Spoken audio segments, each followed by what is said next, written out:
नमस्कार, मेरा नाम है अभिमन्यु कुमार। आप देखना शुरू कर दिए झकास भारत। आपको बता दें, कल तेजी प्रसाद यादव तकरीबन 1 महीने के बाद पटना पहुंचे। पटना एयरपोर्ट पर उन्होंने साफ तौर पर कहा कि 100 दिनों का अल्टीमेटम सरकार को दिए।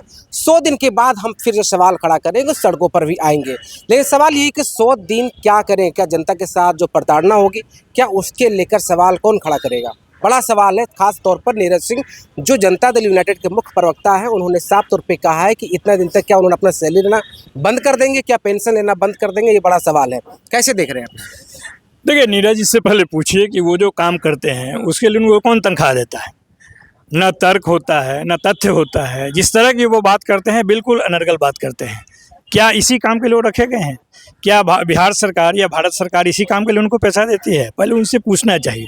तेजस्वी जी एक जिम्मेदार नेता प्रतिपक्ष के रूप में, जो कि 1,90,00,000 जनता का प्रतिनिधित्व करते हैं, उन्होंने सकारात्मक तौर पे ये बात रखी है कि यह सरकार जिसने झूठ बोलकर तमाम तरह के परपंच करके और जिसके माध्यम से लोग को हराया है और तंत्र के माध्यम से चुनाव जीता है, उसको उन्होंने यह संदेश दिया है कि आप अगले 100 दिन के अंदर में जो बातें आपने वादे किए हैं पब्लिक डोमेन में, आप अपने घोषणा पत्र के माध्यम से कहा है, आपने यहाँ तक कि चुनाव के दौरान में आपने उनके खातों में पैसे डाला है, जिसको चुनाव आयोग को रोकना चाहिए था। चुनाव आयोग ने नहीं रोका उस चीज़ को। उसके बावजूद भी हम जब आप सरकार में आ गए हैं तो हम आपको 100 दिन देते हैं कि जो वायदे आपने किए हैं उसको पूरा कीजिए।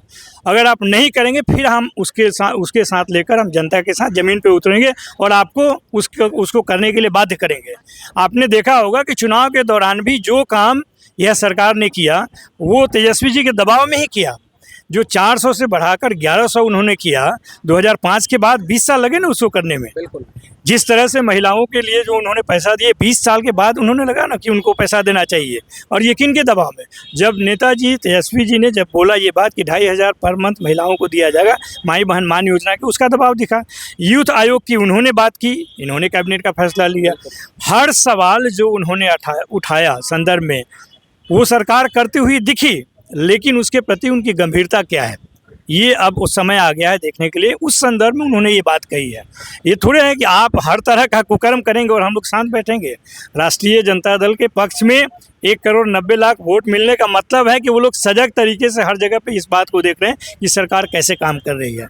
तो हमें लगता है कि भारतीय जनता पार्टी और जदयू को, जो कि उनको समझदारी से कोई मतलब नहीं है, हर विषय पे अपनी बात उल्टा सीधा करने का प्रयास करते हैं। सवाल यही है सर कि आप विपक्ष में हैं, लेकिन सवाल पक्ष के लोग खड़ा कर जवाब आप दे रहे हैं। आप उनके पिच पे खेल रहे हैं। नहीं, देखिए उनको तो सवाल पूछना भी नहीं चाहिए। सरकार सवाल नहीं पूछती है, सवाल मीडिया बंधु पूछते हैं, सवाल विपक्ष पूछती है, सवाल आम जनता पूछती है। आपने देखा कि सवाल इस सरकार में, चाहे यहाँ की सरकार हो या केंद्र की सरकार हो, किसानों ने सवाल पूछा, सामने खड़े हुए, आंदोलन किए, उन्होंने वापस लिया।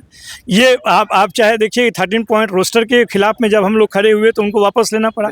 तो SC/ST एक्ट को डाइल्यूट करने का प्रयास किया। तो सवाल तो पूछे जाएंगे। जब कभी भी मौका लगेगा सवाल पूछने में, सबसे अगले और अंतिम पंक्ति में राष्ट्रीय जनता पार्टी के जनता दल के नेता होते हैं और तेजस्वी जी उनमें सबसे आगे होते हैं, दिल्ली से लेकर पटना। बिहार में लगातार बलात्कार घटनाएं घट रही है। बुलडोजर का सवाल तो है, लेकिन आज भी पूर्णिया में गैंगरेप हुआ है। तो उस सवालों को लेकर विपक्ष के नेता क्यों ट्वीट नहीं करते, क्यों बात नहीं रखते? नहीं, हर बात खगड़िया में भी हुआ। नहीं, हर बात हम करें। आप देख रहे हैं कि ये सरकार कितने गंभीर है उसके प्रति।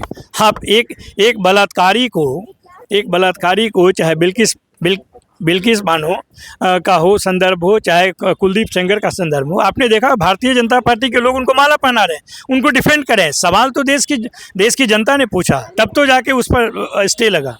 तो सवाल हम नहीं पूछ रहे, ऐसा बात नहीं है। बिहार के संदर्भ में बात कर रहे हैं सर कि 100 दिन का अल्टीमेटम आप दे रहे हैं।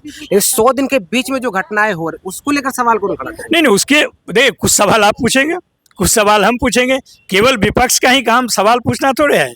जो मीडिया है, जो यूट्यूब भाई है, वो सब सवाल पूछेंगे और सवाल पूछ रहे हैं। वास्तव में जो मीडिया के लोग हैं, महत्वपूर्ण मीडिया को छोड़ दीजिए, तो जो मीडिया पूरे जनता के साथ में है वो रोज सवाल पूछ रहे हैं, उसको फेसबुक लाइव करके दिखा रहे हैं।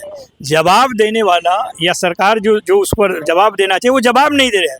तो महत्वपूर्ण ये नहीं है कि हम सवाल नहीं पूछ रहे हैं, महत्वपूर्ण ये है कि वो सवाल का जवाब नहीं दे रहा है, और ये गंभीर है और खतरनाक है किसी लोकतंत्र के लिए। मौजूदा सरकार तकरीबन पिछले 20 सालों से सत्ता में है, आप विपक्ष में 20 सालों से हैं। इसके बावजूद भी आप 100 दिनों का अल्टीमेटम दे रहे हैं। पिछले बार चुनाव हो 2020 का कि 19 लाख लोगों को नौकरी देने का वादा हुआ था, क्या उन मुद्दों को आपने चुनाव में उठाया था? बिल्कुल उठाया। हमने वही नहीं, देखिए हमने दोनों मुद्दे उठाए। हमने यह भी सवाल पूछा कि भारतीय जनता पार्टी जो 19 लाख रोजगार की बात की थी और वित्त मंत्री आकर पटना में प्रेस कॉन्फ्रेंस करके उन्होंने किया था, उसका आज तक हिसाब नहीं दिया। उसके बाद 20 महीने तक सरकार में रही, 20 नौकरी भी नहीं दे पाई। हम उसके बाद सरकार में आए। काहे नहीं उतरते हैं सर आप? नहीं, सड़क पे उतरने का क्या मतलब है? सड़क पे उतरने का मतलब तो यही नहीं कि सवाल पूछने के लिए, सवाल पूछने सड़क पे सारे जो अभ्यर्थी हैं पटना के सड़कों पे खड़े रहे। उनको आपने क्या किया? उनके साथ आपने क्या किया? लगातार TRA4 हो या स्टेट के हाँ, बच्चे हो, लगातार आंदोलन कर रहे हैं, उनको आप नहीं सुन रहे हैं। तो ये जब नए लाठी मार रहे हैं, उसको परेशान कर रहे हैं, तो सवाल तो है और सवाल के साथ हम लोग खड़े हैं। जवाब देने वाला आज के डेट में शांत है और वह हर तरह का कुकृत्य कर रहा है या हर एक तरह का वो ताकत अपना रहा है, चाहे पुलिस बल हो चाहे बुलडोजर है। बुलडोजर कोई न्याय का प्रतीक थोड़े है। सुप्रीम कोर्ट कह चुकी है कि न्यायिक प्रक्रिया है, जुडिशियल प्रोसेस है। जब वो जो बुलडोजर है वो न्याय का प्रतीक नहीं हो सकता है। जब आप कह रहे हैं इसका मतलब है कि लोगों को डरा रहे हैं। अब जनता भी जवाब देगी। अच्छा, नीतीश कुमार जी को भारत में मिलना चाहिए कि नहीं? देखिए, मैं तो स्पष्ट कहता हूँ कि भारत रत्न किसको मिलना चाहिए किसको नहीं मिलना चाहिए, इसके अपने मापदंड हैं। जहाँ तक भारतीय जनता पार्टी का सवाल है, उसके पास कोई मापदंड नहीं है। वो चोर को ईमानदार और ईमानदार को चोर इस देश में बनाकर देख चुकी है। आप सामने में है तो आप 70,000 करोड़ के घोटालेबाज हैं। आप उनके पक्ष में आ जाते हैं तो वित्त मंत्री भी बन जाते हैं, उप मुख्यमंत्री बन जाते हैं। तो जिनका मापदंड ये है, उनके पुरस्कार का कोई मतलब नहीं है। वैसे भी भारत रत्न जिनको वो दे चुके हैं, उसके बाद भारत रत्न जैसा कोई सम्मानित पुरस्कार भारतीय परिपक्ष में रह नहीं गया है। चलिए, धन्यवाद। तो हमारे साथ बातचीत कर रहे थे राष्ट्रीय प्रवक्ता नवल किशोर यादव थे। क्या कुछ कहा इन्होंने हमारी बातों पर, जरूर दीजिए प्रतिक्रिया। बाकी आपका क्या कहना है जरूर दीजिए कमेंट में। बहुत बहुत शुक्रिया आपका, बहुत बहुत धन्यवाद।